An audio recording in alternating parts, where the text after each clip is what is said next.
ಚಿಂತನ ಮೋಹನ್ ವೆರ್ಣೇಕರ್ ಅವರಿಂದ.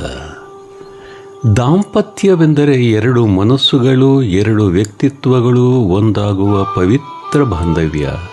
ಈ ಬಾಂಧವ್ಯವನ್ನು ಗಟ್ಟಿಯಾಗಿಡುವ ಪ್ರಮುಖ ಅಂಶಗಳಲ್ಲಿ ಪರಸ್ಪರ ಗೌರವಿಸುವುದು ಒಂದು. ಇನ್ನೂ ಒಂದು ಮಾತಿದೆ, ದಾಂಪತ್ಯವೆಂದರೆ ಪರಸ್ಪರ ಪ್ರೀತಿ ಬೆರೆತ ದೈಹಿಕ ಮಾನಸಿಕ ಸಂಬಂಧವೂ ಹೌದು. ಇಲ್ಲಿಯ ಪ್ರೀತಿ ಮಾತ್ರ ನಿರ್ಮಲ ಮತ್ತು ಅಂತಃಕರಣ ಭರಿತವಾದದ್ದು ಆಗಿರಬೇಕು. ಅದರಲ್ಲೂ ಪರಸ್ಪರ ಗೌರವ ಭಾವನೆ ಅತಿ ಮುಖ್ಯವಾದದ್ದು.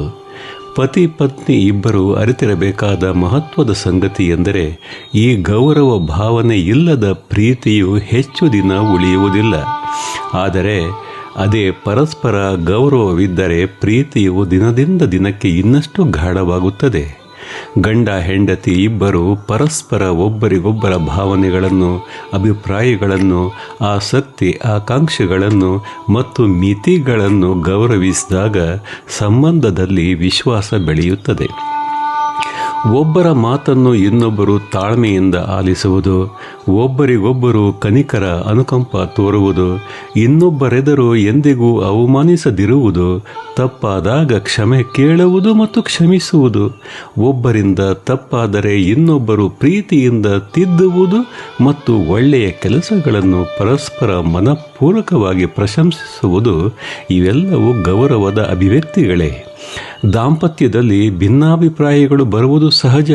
ಆದರೆ ಭಿನ್ನಾಭಿಪ್ರಾಯವು ಮನಸ್ತಾಪವಾಗಿ, ಮನಸ್ತಾಪವು ಸಂಬಂಧದ ಬಿರುಕು ಆಗದಂತೆ ನೋಡಿಕೊಳ್ಳುವುದು ಇಬ್ಬರ ಆದ್ಯ ಕರ್ತವ್ಯವೂ ಹೌದು.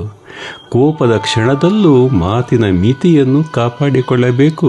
ಆಗ ಮಾತ್ರ ಸಂಬಂಧದ ಸೌಂದರ್ಯ ಉಳಿಯುತ್ತದೆ. ಪರಸ್ಪರ ಗೌರವಿಸಿದಷ್ಟು ಈ ಸಂಬಂಧದಲ್ಲಿನ ಗಾಢತೆ ಹೆಚ್ಚುತ್ತಾ ಹೋಗುತ್ತದೆ. ಈ ಗೌರವಿಸುವುದೆಂದರೆ ಜಟಿಲವಾದುದು ಏನಲ್ಲ. ಒಬ್ಬರ ದುಡಿಮೆ, ತ್ಯಾಗ, ಸಮಯ ಮತ್ತು ವ್ಯಕ್ತಿತ್ವಕ್ಕೆ ಇನ್ನೊಬ್ಬರು ಬೆಲೆ ಕೊಡುವುದು, ಮನೆ ನಡೆಸುವುದು, ಮಕ್ಕಳನ್ನು ಬೆಳೆಸುವುದು, ಎಲ್ಲ ಆಗು ಹೋಗುಗಳನ್ನು ಗಮನಿಸುವುದು, ದುಂದು ವೆಚ್ಚಕ್ಕೆ ಆಸ್ಪದವಿರದಂತೆ ಕುಟುಂಬದ ಜವಾಬ್ದಾರಿಗಳನ್ನು ನಿಭಾಯಿಸುವುದು, ಇವೆಲ್ಲವೂ ಇಬ್ಬರ ಸಮಾನ ಹೊಣೆಗಾರಿಕೆ ಎಂಬ ಮನೋಭಾವ ಬೆಳೆದಾಗ ದಾಂಪತ್ಯ ಇನ್ನಷ್ಟು ಸುಂದರವಾಗುತ್ತದೆ. ಪ್ರೀತಿ ಮತ್ತು ಗೌರವ ಜೊತೆಯಾಗಿ ನಡೆದಾಗ ಮಾತ್ರ ಜೀವನದಲ್ಲಿ ನೆಮ್ಮದಿ, ಸಂತೋಷ ಮತ್ತು ಸಾರ್ಥಕತೆ ನೆಲೆಸುತ್ತವೆ. ಪ್ರೀತಿ ದಾಂಪತ್ಯಕ್ಕೆ ಜೀವ ನೀಡಿದರೆ, ಪರಸ್ಪರ ಗೌರವ ಆ ಪ್ರೀತಿಯನ್ನು ಜೀವಮಾನವಿಡೀ